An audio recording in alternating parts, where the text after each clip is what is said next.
Declaration of Independence, July 4th, 1776. The unanimous declaration of the 13 United States of America.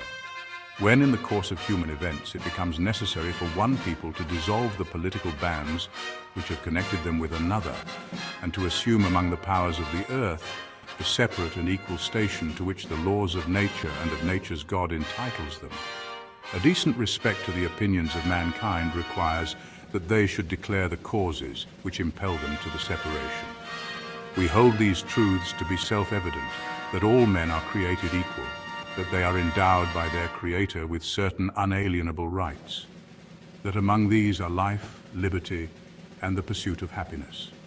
that to secure these rights, governments are instituted among men, deriving their just powers from the consent of the governed, that whenever any form of government becomes destructive of these ends, it is the right of the people to alter or to abolish it, and to institute new governments, laying its foundation on such principles and organizing its powers in such form as to them shall seem most likely to effect their safety and happiness. Prudence indeed will dictate that governments long established should not be changed for light and transient causes, and accordingly all experience hath shown that mankind are more disposed to suffer, while evils are sufferable, than to right themselves by abolishing the forms to which they are accustomed. But when a long train of abuses and usurpations, pursuing invariably the same object, evinces a design to reduce them under absolute despotism, it is their right, it is their duty to throw off such government and to provide new guards for their future security. Such has been the patient sufferance of these colonies, and such is now the necessity which constrains them to alter their former systems of government. The history of the present King of Great Britain is a history of repeated injuries and usurpations, all having in direct object the establishment of an absolute tyranny over these states. To prove this, let facts be submitted to a candid world. He has refused his assent to laws, the most wholesome and necessary for the public good. He has forbidden his governors to pass laws of immediate and pressing importance, unless suspended in their operation till his assent should be obtained, and when so suspended he has utterly neglected to attend to them. He has refused to pass other laws for the accommodation of large districts of people, unless those people would relinquish the right of representation in the legislature, a right inestimable to them and formidable to tyrants only.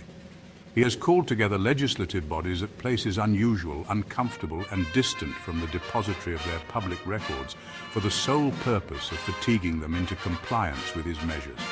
He has dissolved representative houses repeatedly for opposing with manly firmness his invasions on the rights of the people. He has refused for a long time after such dissolutions to cause others to be elected, whereby the legislative powers, incapable of annihilation, have returned to the people at large for their exercise, the state remaining in the meantime exposed to all the dangers of invasion from without and convulsions within. He has endeavored to prevent the population of these states, for that purpose obstructing the laws for naturalization of foreigners, refusing to pass others to encourage their migrations hither, and raising the conditions of new appropriations of lands. He has obstructed the administration of justice by refusing his assent to laws for establishing judiciary powers.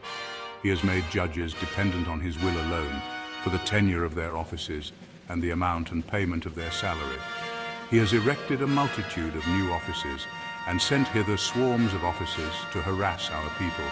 and eat out their substance. He has kept among us in times of peace standing armies without the consent of our legislatures.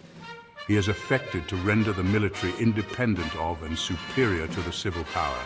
He has combined with others to subject us to a jurisdiction foreign to our Constitution and unacknowledged by our laws, giving his assent to their acts of pretended legislation, for quartering large bodies of armed troops among us, for protecting them by a mock trial from punishment for any murders which they should commit on the inhabitants of these states, for cutting off our trade with all parts of the world,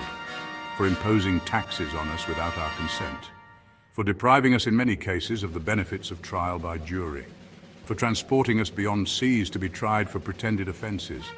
for abolishing the free system of English laws in a neighbouring province, establishing therein an arbitrary government and enlarging its boundaries so as to render it at once an example and fit instrument for introducing the same absolute rule into these colonies, for taking away our charters, abolishing our most valuable laws and altering fundamentally the forms of our governments, for suspending our own legislatures and declaring themselves invested with power to legislate for us in all cases whatsoever. He has abdicated government here by declaring us out of his protection and waging war against us. He has plundered our seas, ravaged our coasts, burnt our towns, and destroyed the lives of our people. He is at this time transporting large armies of foreign mercenaries to complete the works of death, desolation, and tyranny, already begun with circumstances of cruelty and perfidy scarcely paralleled in the most barbarous ages, and totally unworthy the head of a civilized nation. He has constrained our fellow citizens taken captive on the high seas to bear arms against their country, to become the executioners of their friends and brethren, or to fall themselves by their hands. He has excited domestic insurrections amongst us, and has endeavored to bring on the inhabitants of our frontiers, the merciless Indian savages, whose known rule of warfare is an undistinguished destruction of all ages, sexes, and conditions. In every stage of these oppressions, we have petitioned for redress in the most humble terms. Our repeated petitions have been answered only by repeated injury. A prince whose character is thus marked by every act which may define a tyrant is unfit to be the ruler of a free people. Nor have we been wanting in attentions to our British brethren. We have warned them from time to time of attempts by their legislature to extend an unwarrantable jurisdiction over us. We have reminded them of the circumstances of our emigration and settlement here. We have appealed to their native justice and magnanimity, and we have conjured them by the ties of our common kindred to disavow these usurpations, which would inevitably interrupt our connections and correspondence.